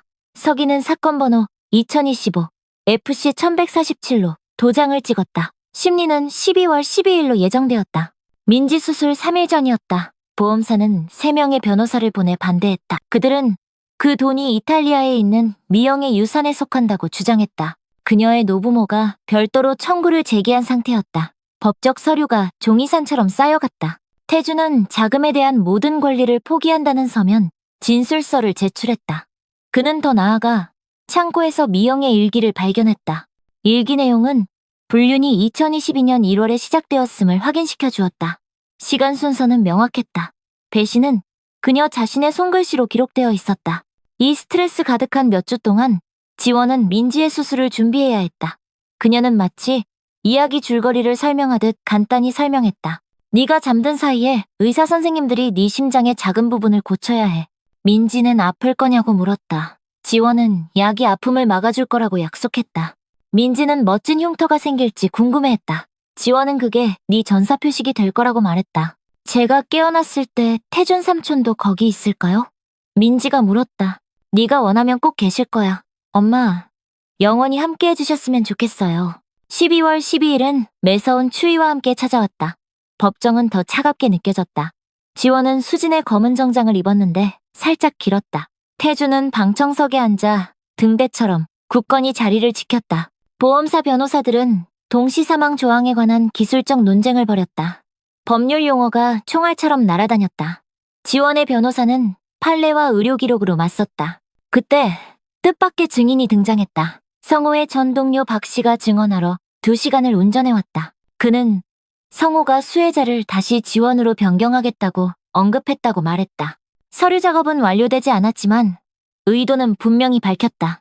그는 성호가 보험 실수에 대해 후회한다는 내용의 문자 메시지를 가지고 있었다. 다음으로 태준이 증인석에 섰다. 그는 분명하고 단호하게 말했다. 저는 이 보험금에서 아무것도 원하지 않습니다. 그 돈은 민지의 의료비로 쓰여야 합니다. 수술이 필요한 무고한 아이입니다. 법적 기술적 문제가 인간적 연민을 압도해선 안 됩니다. 은발의 다정한 눈빛의 여성 판사는 48시간의 심리를 요청했다. 이틀의 기다림은 마치 인연 같았다. 12월 13일은 수술 준비로 흘러갔다. 수술 전 검사, 동의서, 간호사가 가르쳐준 호흡 운동을 연습하는 민지. 12월 14일 오후 4시, 서기가 전화를 걸어왔다. 원고 박지원 승소 판결.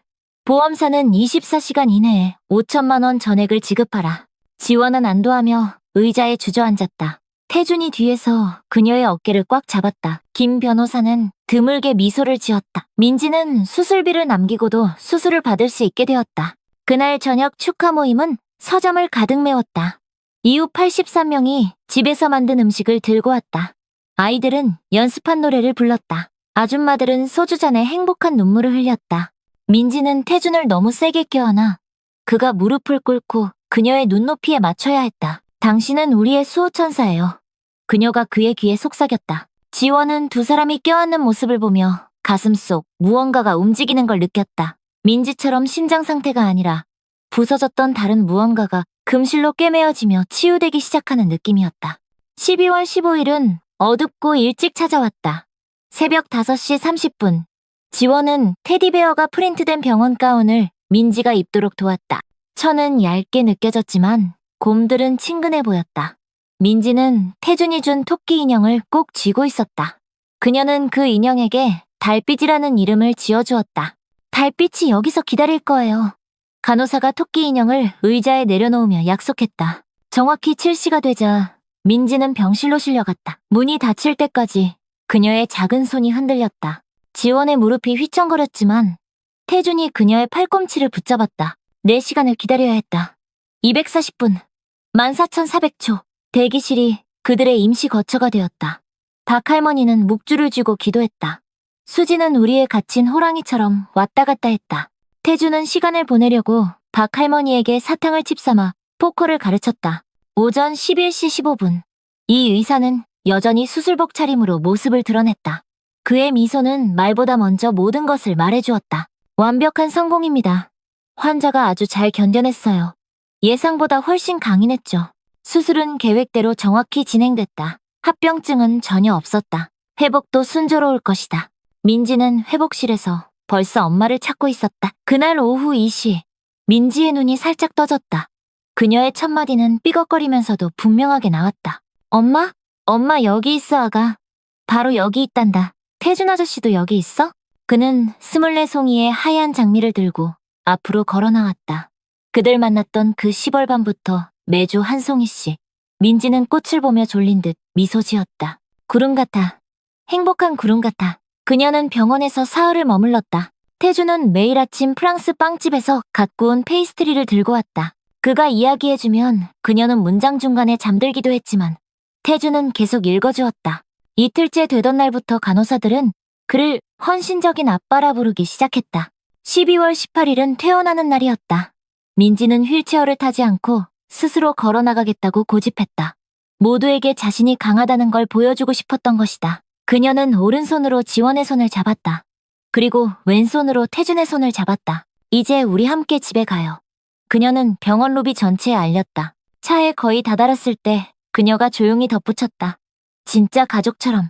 12월 20일은 다른 날과 다를 바 없이 시작되었다. 민지는 부엌 식탁에서 색칠하며 잘 회복 중이었다. 지원은 민지반 친구들이 보낸 쾌유 카드를 정리하고 있었다. 하나하나에 하트와 무지개가 장식되어 있었다. 옷이 정각에 초인종이 울렸다. 서명이 필요한 등기 우편이었다. 발신처는 지원이 모르는 법률사무소였다. 봉투는 고급 종이로 무겁게 느껴졌다. 앞면에는 그녀의 이름이 완벽하게 타자되어 있었다. 그 안에는 모든 것을 바꿔놓은 편지가 들어있었다. 성호의 부모가 민지의 완전한 양육권을 신청하고 있었다. 기재된 사유는 지원의 속을 얼어붙게 만들었다. 지역사회 자선을 필요로 하는 재정적 불안정, 치료를 받기 전에 아이의 건강이 악화되도록 방치, 몇 주밖에 알지 못한 남자와의 부적절한 관계에 아이를 노출, 재판 날짜 1월 15일, 변호 준비 기간은 26지, 그녀가 적합한 어머니임을 증명하기까지 26날, 딸을 지키기 위한 26날, 모든 것을 결정할 26날. 박할머니는 지원의 어깨너머로 편지를 읽었다. 혈압이 급상승했다. 방이 빙글빙글 돌기 시작했다. 테이블 가장자리를 잡았지만 왼쪽 몸이 반응하지 않았다. 구급차 불러라고 말한 뒤 쓰러졌다. 사이렌 소리는 6분 만에 들렸지만 몇 시간처럼 느껴졌다. 경미한 뇌졸중이라고 응급실 의사가 나중에 확인했다. 왼쪽 몸이 부분 마비되고 말에도 장애가 생겼다. 미정 기간 동안 24시간 간호가 필요할 것이다. 그날 밤 11시, 지원은 병원 복도에 앉아 있었다. 민지가 방금 수술을 받은 바로 그 병원.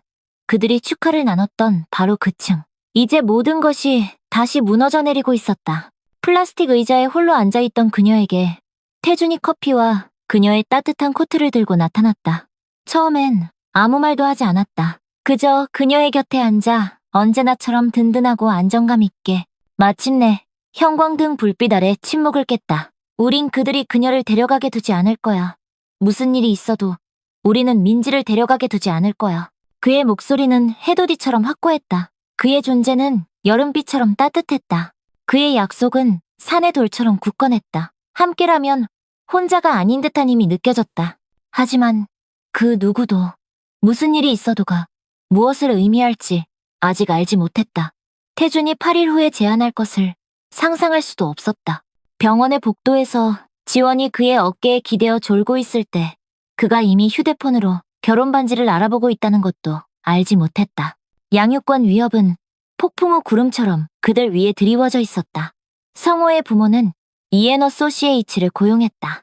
불가능한 사건도 승소시키는 것으로 유명한 8명의 변호사들. 그들은 돈과 인맥, 그리고 준비된 공격이라는 우위를 점하고 있었다. 지원이 가진 건 진실과 공동체, 그리고 비극으로 그녀의 삶에 들어왔지만 선택으로 남기로 한 남자뿐이었다. 12월 21일부터 24일까지는 안개 속을 헤매듯 지나갔다. 지원은 먹을 수 없었다. 음식은 골판지 맛이 났다. 사흘 만에 4kg이 빠졌다. 옷은 헐렁해졌고 볼은 움푹 패였다. 민지는 8살의 날카로운 눈으로 모든 걸 알아챘다. 엄마, 왜 안 먹어? 할머니가 걱정돼서. 할머니가 아프게 된 그 편지 때문이기도 해? 아이들은 어른들이 생각하는 것보다 항상 더 많이 알고 있다. 민지는 간호사들이 양육권에 대해 이야기하는 걸 들었다. 그녀는 두려울 만큼 충분히 이해하고 있었다. 하지만 다른 사람들을 위해 용감해지려 애썼다. 크리스마스는 조용히 찾아왔다. 그들은 박할머니의 병실에서 작은 플라스틱 트리로 축하했다. 민지는 3개의 선물을 뜯었다. 엄마가 준 새 색칠 공부책, 태준이 준 미술용품, 뇌졸중 전에 완성해둔 할머니의 손수 만든 스카프. 그날 저녁, 민지는 지원이 두려워하던 질문을 던졌다. 할머니랑 할아버지가 날 데려가실 거야? 다른 할아버지 할머니를 뜻하는 말이었다. 3년 동안 5번 찾아온 그분들.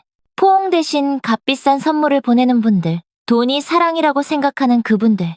아니야, 아가. 너는 나랑 같이 있을 거야. 하지만 지원이 그렇게 말하면서도 진심인지 확신하지 못했다. 다윗이 항상 골리앗을 이기는 건 아니다. 가끔은 거인이 승리한다. 가끔은 돈과 권력이 사랑과 진실을 짓밟는다. 태주는 일주일 내내 모든 것을 기록으로 남겼다. 지난 2달간 찍은 사진과 영상이 156개나 되었다. 지원이 잠자리 이야기를 읽어주는 모습, 병원에서 지원이 매 순간 함께한 모습, 지원이 민지에게 요리를 가르치는 모습, 지원이 민지에게 꼭 필요한 엄마 역할을 해내는 모습. 변호사도 찾아봤다. 양육권 소송에서 89% 승소율을 기록한 박정호 변호사를 발견했다. 수임료는 3천만 원이었다. 태주는 망설임 없이 지불할 생각이었다. 12월 28일 저녁 8시, 그는 지원의 문 앞에 섰다. 두 사람의 삶을 바꿀 제안을 들고, 하지만 제이막은 여기서 끝난다. 모든 것을 뒤바꿀 결정의 문턱에서 가장 어두운 시간은 끝나가고 있었다. 가장 예상치 못한 방식으로 새벽이 밝아오려 하고 있었다. 제3막 끝 12월 28일 서울 거리를 유리처럼 변하게 만든 얼음비가 내렸다. 태주는 마닐라 폴더와 코트 주머니에 든 뭔가를 들고 지원의 문 앞에 섰다. 비에 젖은 그의 머리카락에서 물방울이 복도 불빛에 반짝이며 작은 다이아몬드처럼 빛났다. 양육권 소송에 대해 이야기해야 해. 그가 말했다. 지원은 사흘째 아무것도 먹지 못했다. 커피는 너무 많이 마셨고 음식은 제대로 먹지 못해 손이 떨렸다. 바람에 쓰러질 듯한 모습이었다. 하지만 그의 목소리에 희망 같은 게 담겨 있어서 그를 들여보냈다. 민지는 이미 잠들어 있었다. 병원에 있는 박할머니를 보러 가느라 지쳐서 그녀의 문은 조금 열려 있었다. 지원이 악몽을 꾸는 소리를 들을 수 있을 만큼 요즘 악몽은 자주 찾아왔다. 태주는 부엌 식탁에 서류들을 펼쳐놓았다. 법률 문서, 통계 자료, 사례 연구. 그의 연구는 언제나처럼 철저했다. 모든 세부 사항이 각기 다른 색으로 강조되어 있었다. 결혼한 부부는 양육권 분쟁에서 73%더 높은 승소율을 보입니다. 라고 그는 말했다. 조부모가 양육권을 요구할 경우 미혼모는 40%의 확률로 양육권을 잃는다. 재정적 여유가 있는 조부모는 68%의 사건에서 승리한다. 그러나 안정적인 양부모 가정은 거의 항상 자녀를 유지한다. 다른 건 몰라도 이 수치는 분명했다. 그러자 그는 주머니에서 작은 상자를 꺼냈다. 안에는 2개의 단순한 은반지가 들어있었다. 화려하지도 비싸지도 않은 평범한 밴드 반지들이 부엌 불빛을 반사하고 있었다. 나와 결혼해줘. 지원의 웃음은 블랙커피처럼 쓰게 터져나왔다. 진심은 아니겠지. 난 지금껏 그 어떤 일보다 진지해. 그는 사업적 관계가 될 거라고 설명했다. 룸메이트처럼 따로 자고 양육권이 확보된 후 그녀가 원하면 이혼할 수 있다. 민지가 데려가지는 않는 것 외에는 아무런 기대도 하지 않겠다고. 나도 가족을 잃어봤어. 태준이 조용히 말했다. 네 가족까지 잃게 두지 않을 거야. 내가 막을 수 있다면 말이야. 지원의 첫 반응은 거절이었다. 이건 너무 큰 희생이다. 누구에게나 지나친 요구다. 하지만 그때 침실에서 민지가 잠꼬대를 하는 소리가 들렸다. 엄마랑 같이 있겠다는 말이었다. 의식이 없어도 딸은 두려워하고 있었다. 당신 인생은 어쩌고요? 지원이 물었다. 진정한 사랑을 찾는 건요? 다른 사람의 가족을 구하는 게 내 치유의 길일지도 몰라. 그의 눈빛은 한밤중의 물처럼 고요했다. 계약서를 내밀 때 그의 손은 떨리지 않았다. 그는 이미 박정호 변호사와 상의했고 그 전략이 옳다는 확인을 받았다. 완전히 헌신한다면 이 방법이 통할 수도 있었다. 침실에서 작은 목소리가 들려왔다. 문가에 서 있는 민지는 잠결에 뒤틀린 토끼 잠옷을 입고 눈을 비비고 있었다. 태준 아저씨, 이제 우리 아빠가 될 거예요? 아이들은 중요한 순간을 감지하는 레이더를 가지고 있다. 그녀는 큰일이 벌어지고 있다는 걸 충분히 알아챘다. 희망과 두려움이 뒤섞인 눈이 커져 있었다. 두 어른은 무슨 말을 해야 할지 몰라 얼어붙었다. 태준은 민지의 눈높이에 맞춰 무릎을 꿇었다. 그의 목소리는 아침 이슬빛처럼 부드러웠다. 내가 그렇게 해줄까? 이미 말했잖아. 엄마도 원한다면 말이야. 민지는 모든 것을 꿰뚫어보는 그 눈으로 엄마를 바라보았다. 무지개 아래서 손을 잡은 세 사람의 그림을 그렸던 바로 그 눈. 아빠의 관이 땅속으로 내려가는 모습을 지켜보았던 바로 그 눈. 8살에 어울리지 않는 지나친 지혜였다. 우린 가족이 될 거야. 지원이 마침내 말했다. 우리가 함께 있을 수 있게. 민지는 이게 당연하다는 듯 고개를 끄덕였다. 그러고는 토끼 인형 달빛을 꼭 껴안은 채 침대로 돌아갔다. 문턱에서 그녀는 뒤돌아섰다. 태준 삼촌이 우리를 선택할 줄 알았어. 삼촌은 항상 우리를 선택하잖아. 그녀가 다시 잠든 뒤 지원은 서류에 서명했다. 결혼식은 1월 8일. 양육권 심판. 일주일 전이었다. 세상에게 이 결혼이 진짜처럼 보이게 할 시간은 11날뿐이었다. 고마워. 지원이 속삭였다. 아직 고마워하지 마. 아직 이겨야 해. 12월 29일. 날은 밝았지만 매서운 추위가 몰아쳤다. 양육권 분쟁 소식은 이미 동네에 산불처럼 퍼져 있었다. 김 씨가 민지 가족을 구하자라는 왓츠앱 그룹을 만들었다. 정오가 되자 회원 수는 94명에 달했다. 이웃들은 사랑의 군대처럼 움직였다. 꽃집의 천부인은 지원이 딸의 숙제를 무료로 도와줬다고 썼다. 편의점 주인은 지원이 밥값도 겨우 마련할 때조차 민지에게 비타민을 사줬다고 설명했다. 학교 관리인은 학부모 봉사활동 날에 지원이 민지의 책상에서 잠든 모습을 발견했다고 말했다. 모든 이야기는 한 가지 모습으로 그려졌다. 아이를 위해 모든 것을 바치는 헌신적인 어머니, 민지의 담임. 이 선생님은 겨울 방학 내내 10페이지 분량의 보고서를 작성했다. 모든 학부모 상담, 모든 봉사 시간, 학교 연극을 위한 손수 만든 의상까지 하나하나 기록했다. 지원이 전 학급에 종이접기를 가르치고 봄 축제를 주관하며 어려움을 겪는 학생들을 무료로 지도하는 사진도 첨부했다. 민지 수술을 담당한 병원 직원들도 증언을 냈다. 간호사들은 지원이 불편한 의자에서 사흘밤을 새웠다고 썼다. 의사들은 그녀가 현명한 질문을 하고 모든 지시를 완벽히 따랐다고 기록했다. 식당 직원은 지원이 지갑을 잊은 다른 학부모에게 자신의 식권을 건넸다고 언급했다. 김 씨는 특별한 결단을 내렸다. 제주도 휴가 중이던 그는 증언을 위해 특별히 비행기를 타고 돌아왔다. 72세의 그는 해변보다 이 일이 더 중요하다고 말했다. 휴식보다 중요한 게 있어. 김 씨가 지원에게 말했다. 가족이 전부야. 1월 8일은 심장 박동보다 빠르게 다가왔다. 등록사무소는 좁고 낡은 종이 냄새가 났다. 안에는 12명밖에 들어갈 수 없었다.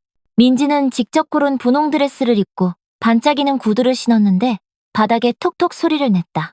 박할머니는 휠체어를 타고 왔는데 왼손은 여전히 힘이 없었지만 미소는 강했다. 수지는 증인으로 서서 울지 않으려 애썼지만 완전히 실패했다. 식사는 15분 정도 걸렸다. 서약은 간결하고 법적 효력이 있었다. 하지만 태주는 자신의 말을 덧붙였습니다. 이 가족을 내 모든 것을 다해 지키겠습니다. 지원의 목소리는 답하며 살짝 떨렸다. 저는 도움과 희망을 받아들일 만큼 용감해지겠다고 약속합니다. 그러자 아무도 말할 거라 예상하지 못했던 민지가 판사의 가운을 잡아당겼다. 저도 약속하고 싶어요. 판사도 할아버지인 만큼 미소 지으며 고개를 끄덕였다. 나는 너희 둘을 영원히 사랑하겠다고 약속한다. 방하는 수진의 훌쩍이는 소리만 빼고는 조용했다. 법원 서기조차 눈물을 닦았다. 민지는 복권에 당첨된 사람처럼 환하게 웃었다. 그들은 공식적으로, 법적으로 한 가족이 되었다. 그들은 오전 10시 30분에 서류에 서명했다. 가족관계 증명서는 즉시 발급되었다. 민지는 근처 식당에서 열린 간단한 점심 축하 자리에서 그 증명서를 꼭 쥐고 있었다. 그녀는 눈길만 주면 모든 웨이터에게 증명서를 보여주었다. 봐! 우리 진짜 가족이 됐어. 여기 이렇게 써있잖아. 1월 15일은 모두가 예견했지만 피할 수 없었던 폭풍처럼 찾아왔다. 법정은 현대적이고 차가운 분위기였다. 하얀 벽과 차가운 조명이 전부였다. 하지만 방청석은 동네에서 온 67명의 지지자들로 가득했다. 그들은 일을 쉬고 아이 돌보미를 구하고 가게 문을 닫고 이곳에 모였다. 성호의 부모님은 8명의 변호사와 함께 원고석에 앉아 있었다. 어머니는 아마도 지원의 월급보다 비싼 검은 정장을 입고 계셨다. 아버지는 앞만 똑바로 응시하며 누구와도 눈길을 마주치지 않았다. 변호사들은 수술용 칼처럼 정밀하게 사건을 변론했다. 지원은 가족에게 재정적 어려움을 숨겨왔다. 그녀는 의료비를 마련하기 위해 자선을 받아야 했다. 그녀는 심리가 시작되기 불과 며칠 전에 의심스러운 결혼을 서둘러 했다. 아이에게는 고군분투하는 싱글맘이 제공할 수 있는 것보다 더 나은 기회가 주어져야 했다. 변호인들은 지원을 절박하고 무책임하며 계산적인 인물로 묘사했다. 태준이 조종당하고 있거나 은밀한 동기가 있다고 암시했다. 조부모의 부를 증명하는 은행거래 내역서, 강남의 대형주택, 민지가 다닐 수 있는 사립학교 등을 제시했다. 그러자 변호사 박정호가 피고인 측을 변론하기 위해 일어섰다. 그는 키가 180cm가 넘었고 장군처럼 방을 장악했다. 소리 지르지 않아도 목소리가 구석구석까지 닿았다. 그는 3주 내내 준비해왔다. 3천만 원이 산 것은 바로 이 절대적인 역량이었다. 그는 42개의 증거를 제시했다. 사진들, 영상들, 편지들, 의료 기록들, 학교 성적표들, 모든 서류는 같은 이야기를 전했다. 딸을 위해 산을 옮길 어머니의 이야기. 영상 증거는 특히 강력했다. 태준이 찍은 영상에는 지원이 각 등장인물마다 다른 목소리로 잠자리 동화를 읽어주는 모습이 담겨 있었다. 공원에서 민지에게 자전거 타는 법을 가르치며 몇 시간 동안 곁에서 뛰어다니는 모습도 있었다. 저녁을 준비하고 빨래를 접으면서 동시에 숙제를 도와주는 모습도 있었다. 진정한 육아를 이루는 평범한 순간들이었다. 그리고 민지의 증언이 이어졌다. 그녀는 가장 단정한 교복을 입고 있었다. 지원이 3번이나 다시 묶어준 완벽한 양갈래 머리를 하고 있었다. 증인석에 앉은 그녀는 아주 작아 보였다. 하지만 그녀의 목소리는 사찰 종소리처럼 맑았다. 할머니와 할아버지는 제 학교 연극에 한 번도 오지 않으셨어요. 선물은 보내셨지만 포옹은 안 해주셨죠. 제가 아플 때도 찾아오지 않으셨어요. 엄마는 항상 곁에 계셨어요. 그리고 지금은 태준 아빠도 함께 있어요. 저는 그분들과 함께 있고 싶어요. 판사가 여러 질문을 던졌다. 민지는 하나하나 솔직하게 답했다. 네, 돈이 부족했어요. 네, 엄마는 가끔 밤에 울었어요. 네, 결혼은 급하게 했어요. 하지만 또 네, 매일 매순간 사랑받고 있었어요. 사랑엔 돈이 필요하지 않아요. 민지가 말했다. 그저 곁에 있어주기만 하면 돼요. 그 말에 법정은 고요해졌다. 방청석에 있던 몇몇 사람들이 울고 있었다. 심지어 할머니 할아버지 측 변호사 중 한 명도 불편해 보였다. 어린아이 입에서 나오는 진실은 어른의 말과는 다르게 다가왔다. 판사는 평의를 위해 자리를 떴다. 3시간이 마치 새년처럼 느껴졌다. 지지자들은 복도에서 김밥을 나누며 서로를 격려했다. 민지는 불안감을 달래는 방법으로 모두를 위해 그림을 색칠했다. 오후 3시.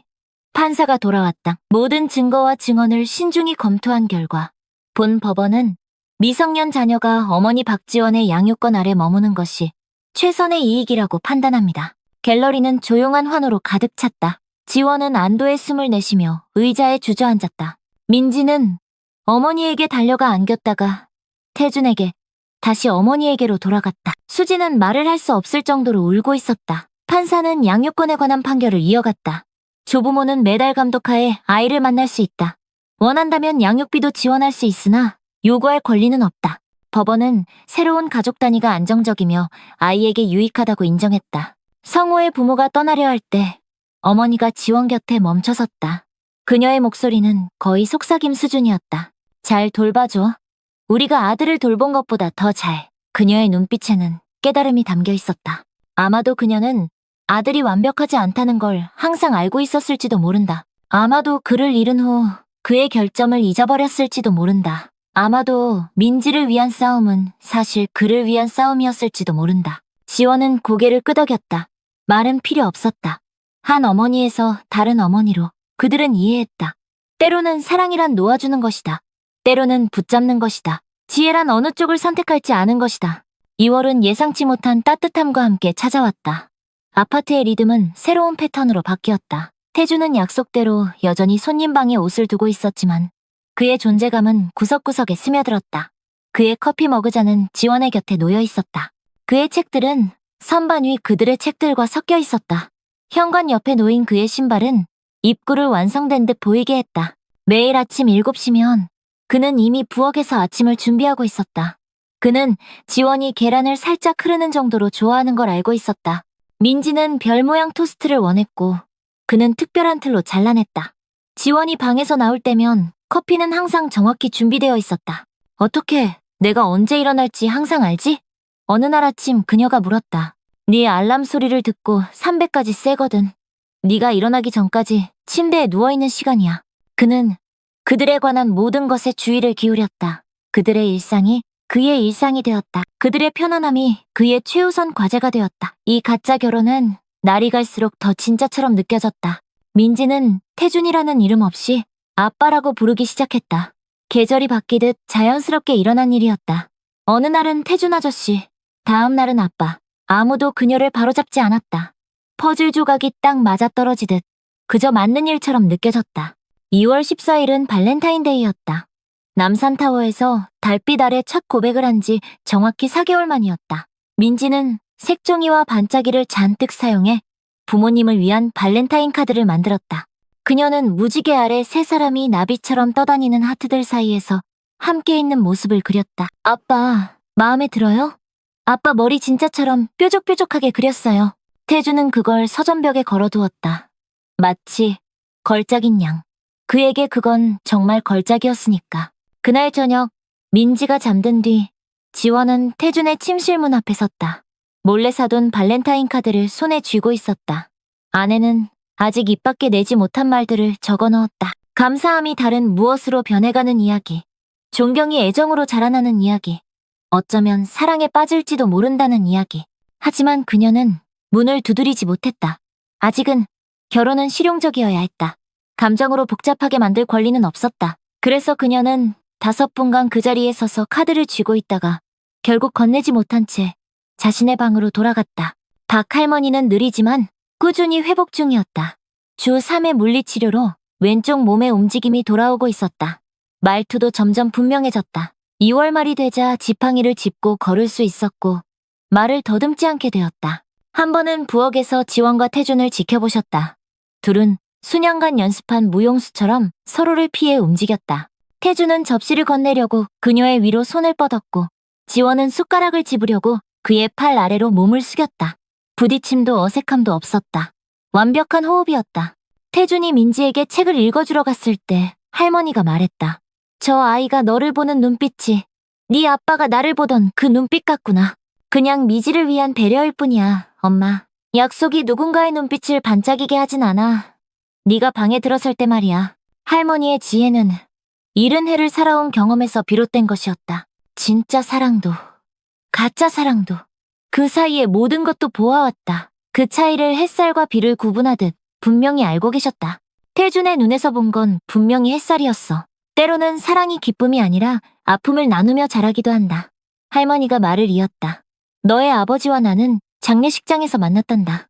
각자 다른 사람을 잃고 슬퍼하고 있었지. 하지만 슬픔을 나누면 슬픔이 반으로 줄어든다. 그리고 결국엔 완전히 다른 무엇이 되기도 하지. 무서워요. 지원이 고백했다. 좋아.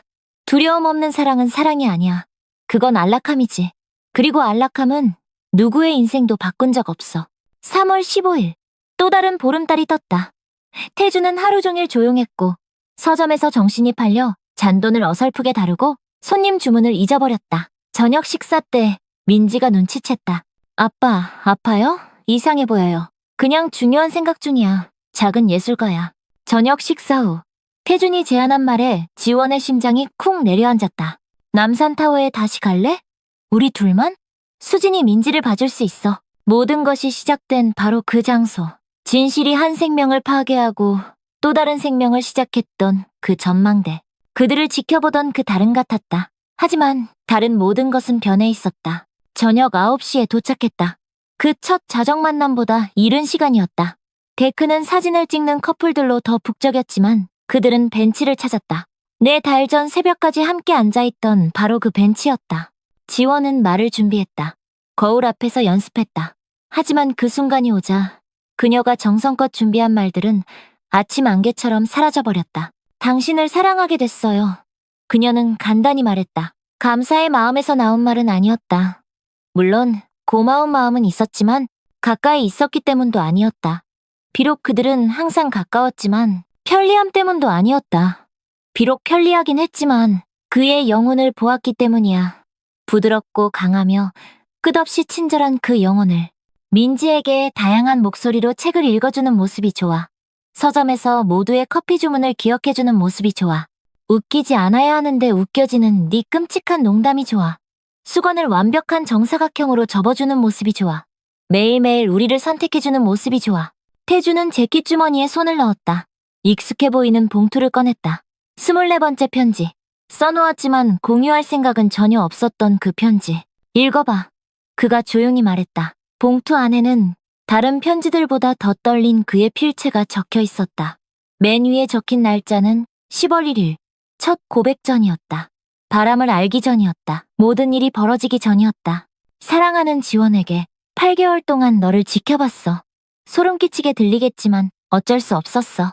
매주 일요일 내 서점에 오잖아. 항상 같은 동화책을 사고 민지에게는 꼭 딸기 우유를 사주지. 하지만 그게 전부가 아니야. 딸을 볼 때 네 얼굴이 변하는 모습. 몇 주 동안 내리던 비가 그치고 해가 뜨는 것처럼 뒤에 있는 사람이 기다리지 않도록 정확히 거스름돈을 세는 모습. 진심으로 고맙다는 말을 전하는 모습. 우리의 인연을 알기도 전에, 배우자들의 배신을 알기도 전에 나는 당신에게 사랑에 빠졌어요. 당신이 그저 딸에게 달을 걸어놓은 듯한 미소를 지어주는 아름답고 슬픈 여자였을 때부터 사랑했어요.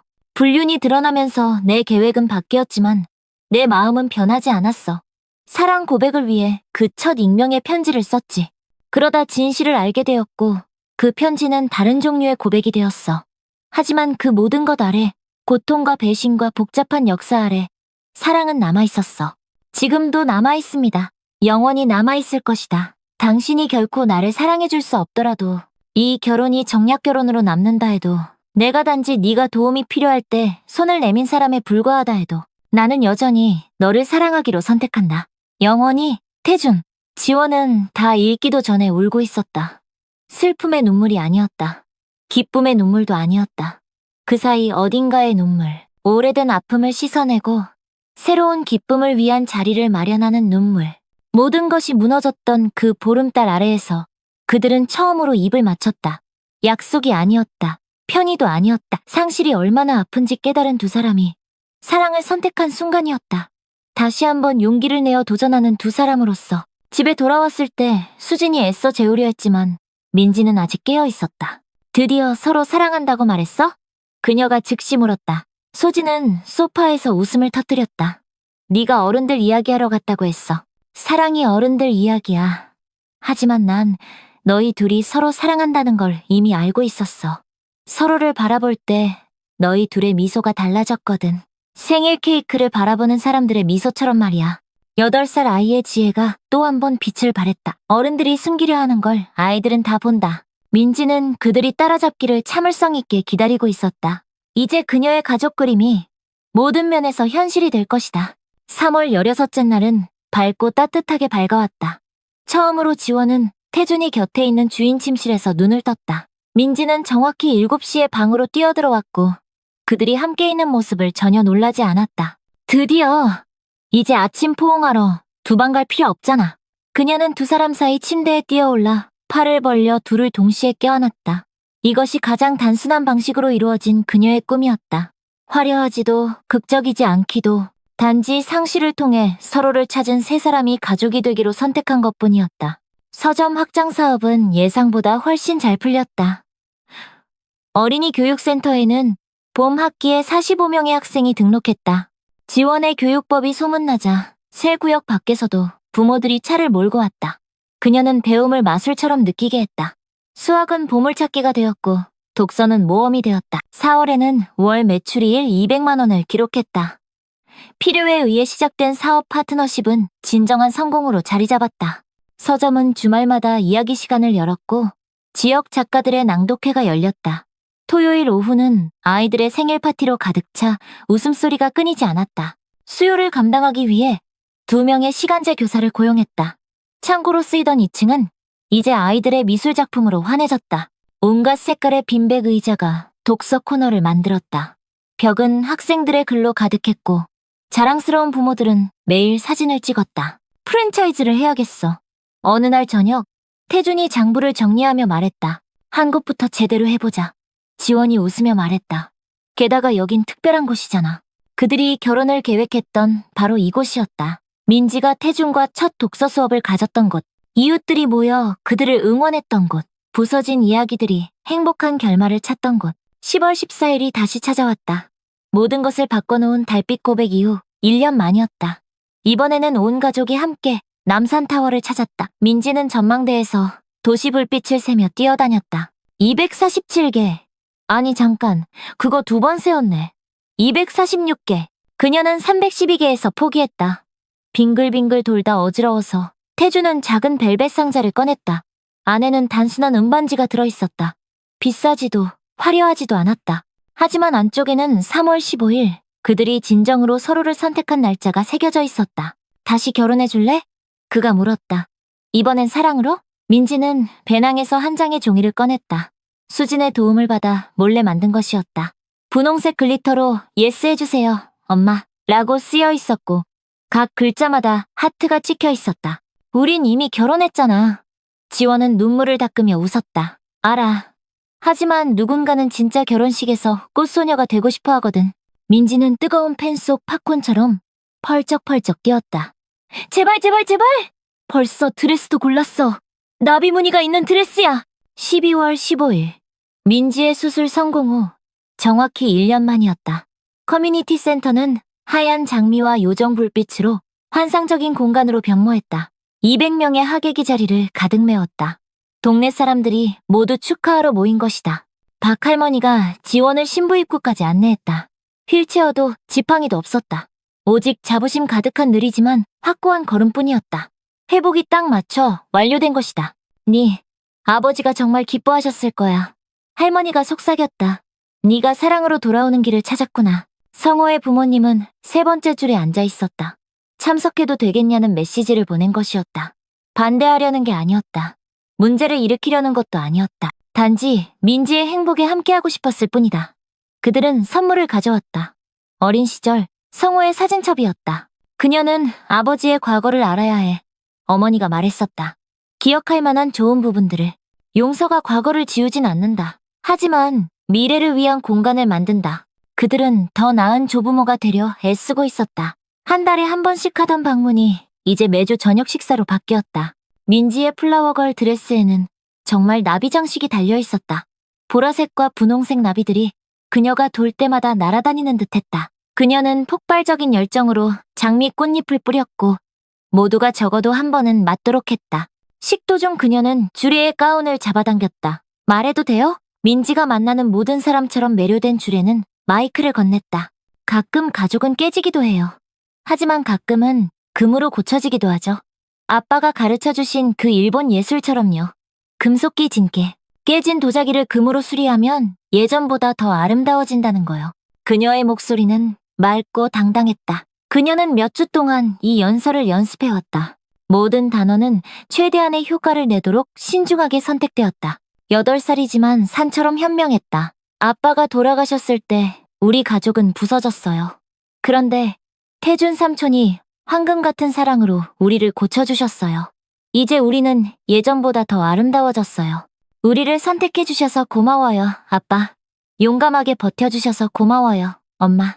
우리가 힘들 때 도와주신 모든 분들께 감사드려요. 커뮤니티 센터에 눈물을 흘리지 않은 사람은 없었다. 심지어 케이터링 직원들까지 울고 있었다. 김 씨는 코를 너무 세게 풀어서 울림이 났다.